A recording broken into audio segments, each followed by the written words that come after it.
Hello, people. It has been an interesting week of FIFA World Cup football, hasn't it? Yeah, there's been lots of surprises, disappointments, and excitement also.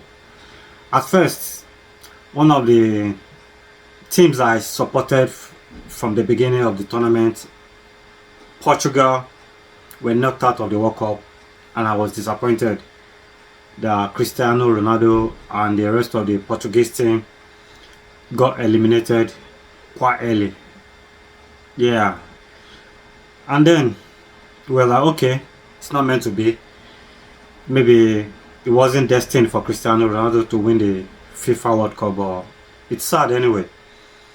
I wish he was able to win at least one FIFA World Cup trophy, but then maybe that in a way has enabled football fans worldwide to close this whole GOAT debate over whether Cristiano Ronaldo is the greatest of all time or Lionel Messi is the greatest of all time. Personally, I'm a Cristiano Ronaldo fan. Though I respect both footballers, they've been very phenomenal. They've blessed us with scintillating top class football since the last 20 years. And how I wish that just as Lionel Messi won the FIFA World Cup, Cristiano Ronaldo also will have been able to win, to add the icing on the cake of his football career. But you know, it's all good. What he's been able to achieve so far, it's phenomenal. If not that Lionel Messi happens to have played the game of football in the same era as Cristiano Ronaldo, I don't think there was any football player in the history of football that will have come close to what Cristiano Ronaldo has achieved. But then I think the attainment of Lionel Messi kind of dwarfs the wonderful, incredible, and spectacular achievement of Cristiano Ronaldo. But then that's by the way. Then it was semi-final between France and Spain, and France happens to be one of my favorite teams in Europe that I supported right from the beginning of the tournament, and I wished they were gonna scale through in the match against Spain because they've actually been solid. They've turned out very impressive performances all through the tournament prior to the match against Spain. But then comes the match against Spain, and we were all dazzled. We were all given the surprise package. And Spain went on rampage, beating the very strong French team by 2 goals to 0. Not many persons saw that coming. I personally didn't see it coming. I thought that it was nearly going to be more like a walk in the park for France, only for the match to begin, and then Spain were just all over the place, dictating the pace and the movement of the game. It was crazy the way the Spanish team moved the ball around, and it felt like it wasn't the same French team that we had watched from the beginning of the tournament. You know, they just totally outclassed France on that day, and it was 2-0. And we were here to get over the fact that Spain eliminated France and qualified for the final. I didn't expect Spain to have reached the final, to be honest, because going by the first match that they played at the tournament against Cape Verde, they played 0-0, a barren 0-0, a barren draw. I was like, oh, I don't think these Spanish guys are gonna go far. But then here are they in the final. Just before we could recover from the painful, disappointing loss by France, and we were hoping that okay, another favorite football team of ours, which is England, we're gonna do justice against Argentina. Then just before we could recover from the France versus Spain match, and here was England versus Argentina. Yes, another shocker, another disappointing match. Yes, A lot of us had expected that England were going to give it all it takes to beat Argentina in that match and qualify to the final for the first time in 60 years. The last time England were at the final, or England was at the final, was in 1966, and that was the only time England won the World Cup.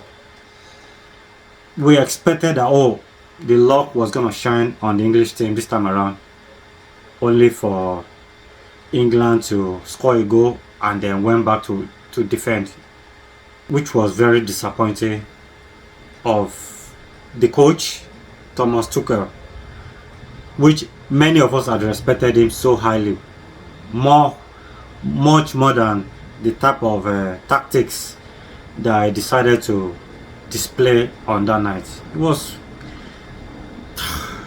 man, it was just a pain. At first, Portugal were kicked out. Then we began to support France. France got kicked out also. Then England, we thought the football was coming home.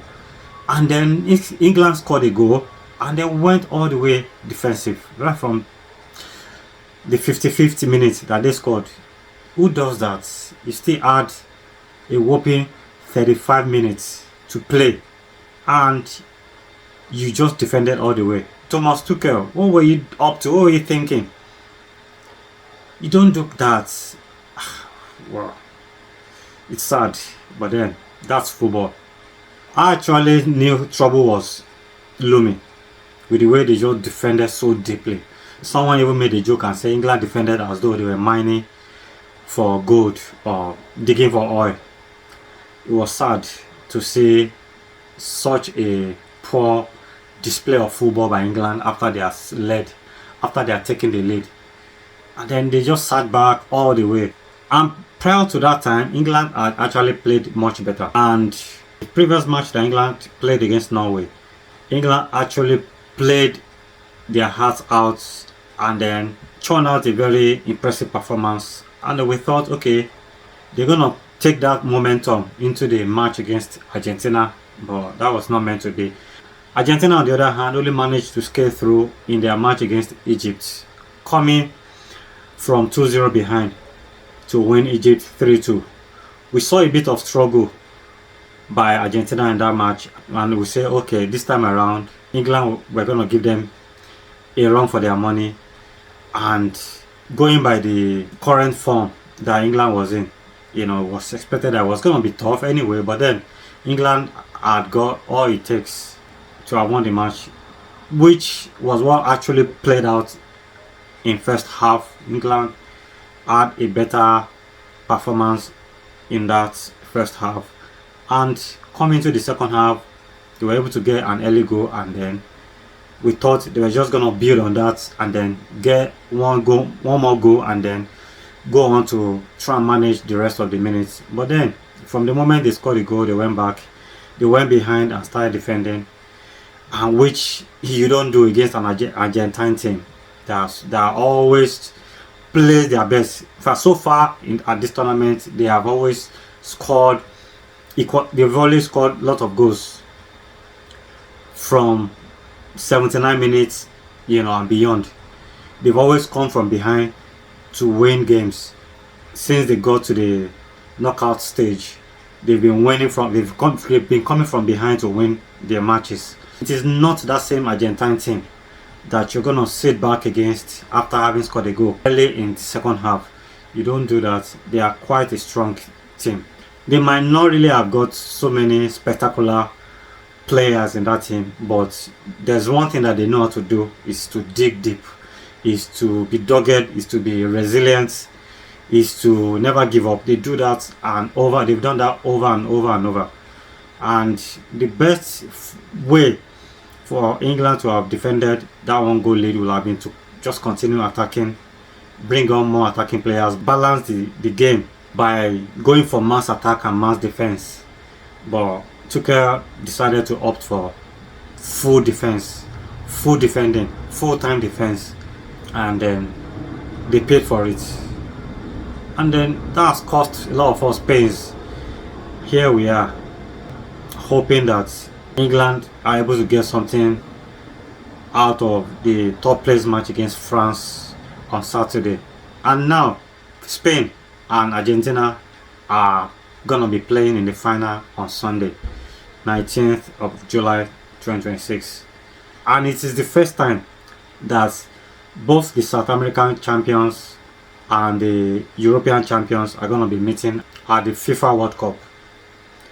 Let's see who wins the match. Who am I supporting?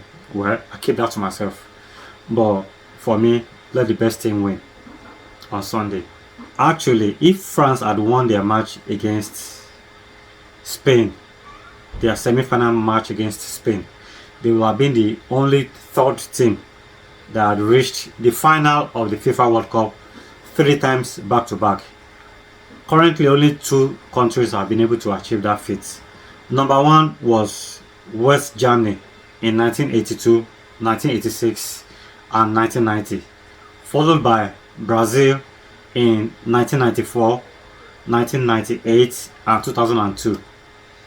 Germany won 1 out of those 3 finals, and Brazil on the other hand won 2 of those 3 finals. Germany won the 1990 Italian 90 World Cup, while Brazil won the 1994 USA 94 World Cup and Korea Japan 2002. France will have been the only third team that have played 3 back-to-back World Cup finals, but it wasn't meant to be. But at least they are now on the list of only 5 teams, if I'm not mistaken, or 6, who have played back-to-back FIFA World Cup finals. The first to do it was Italy in 1934 and 1938, second by Brazil in 1958 and 1962, Netherlands 1974, 1978, West Germany 1982, 1986, 1990, Argentina 1986, 1990, Brazil 1994, 1998, year 2002, France 2018, 2002, and now Argentina have been able to do it again the second time.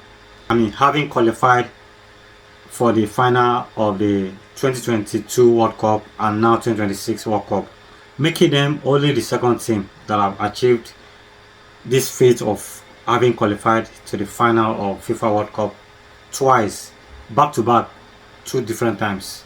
The first was Brazil 1958 and 1962, and the second time was 1994, 1998 and even 2002.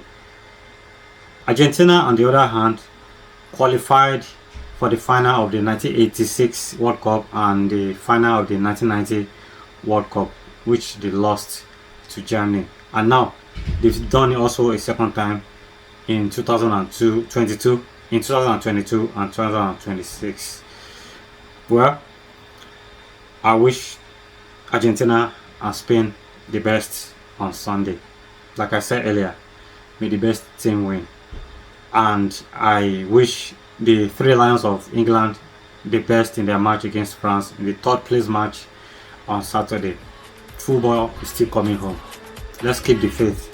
It's still coming home someday, I believe. God bless you all. Have a lovely weekend. Have an exciting weekend of football. Ciao.